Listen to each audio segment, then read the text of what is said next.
Hi guys, it's Jessica. So today I'm going to take you through 2 simple ways to organize your classroom materials. I'm going to start by showing you how I organize my HMH reading copies, and then I'm also going to take you through my process of getting all of my module materials organized for the week as well. Let's get started. These are the 3 carts I use for all of my copies for the reading program, social studies, and IE. The cart on the far left, this one, I just got that one, so I don't have the labels on yet. However, I'm going to be using that one for writing, graphic organizers, and things like that. The cart in the middle is really the main thing that I use. So I plan by module. Each module has 3 weeks. I go ahead and I put in for my copies for all 3 weeks at one time. And as I get them, I sort them by drawer into where they go. Now, I do the same, of course, for social studies and IE. For every week, I will then pull my copies out of the week I'm on, and I'll move them over to my days of the week, which are right here.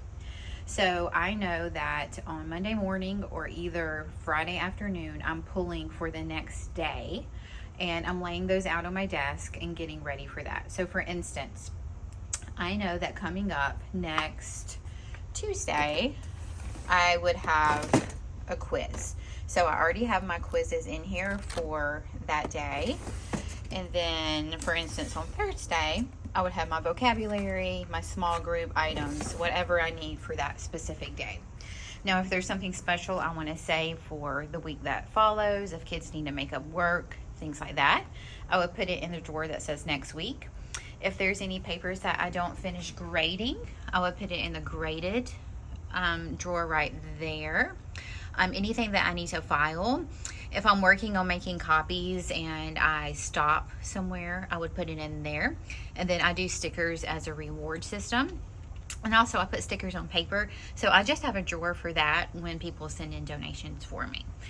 So inside of a drawer, like social studies, I have it organized by week, all my copies. For IE, I have it organized by my group. Whether I'm teaching Benchmark or the extended group, College Pathway. So I'll know exactly what I have at all times. Now, once I get through week 3 of a module, I know that that's when I need to go ahead and plan the next module, and I'll go ahead and also stack those drawers again with my next set of copies. So guys, that's how I organize all my copies. I try to plan ahead of time. That way I always have what I need when I need it.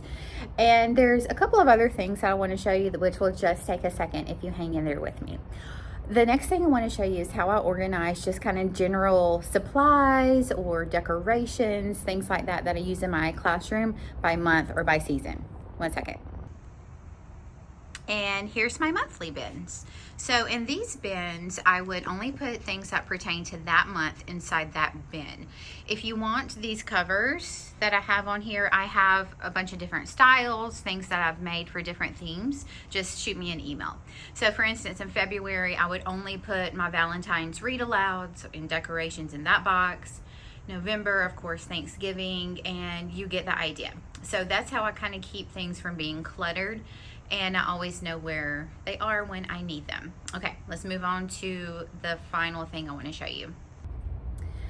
Finally, I have student supplies. Now, in upper grades, we switch classes. So the kids can't keep their items inside of their desk. Things go missing, we lose things, and book bags get really packed. So we do have cubbies, and we use them in a certain way where that only the child in our homeroom can use that cubby in the classroom. I'm going to show you how I teach.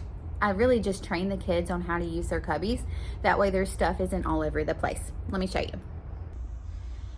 Okay, this one's really simple. So I have a classroom system of cubbies. I went and I bought many years ago, so these are older. I've used them year after year. I bought these baskets from Walmart. Back then they were, I think, 97 cents a piece. And I bought a classroom set of them. They're labeled with a Velcro dot as to what number, and each kid in the classroom has a number.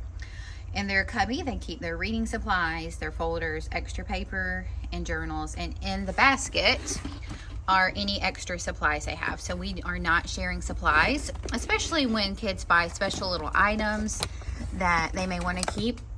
They can put them in their basket, and the kids are only allowed to come to this area if they need supplies. They're not rummaging through one another's cubbies. So we try to keep these nice and neat. That way the kids always know what supplies they have. Okay, and that's it for this video and how to organize copies, classroom supplies, whether it's my supplies or student supplies. I hope it was helpful and that you enjoyed it. Like I said, if you need any of those resources that I shared, please just send me an email or come talk to me and I can provide those for you. And also, if you need any links on carts or items that you saw, I can send those to you as well. I'll see you soon in my next video, and I think I'm supposed to teach you how I organize my small group supplies.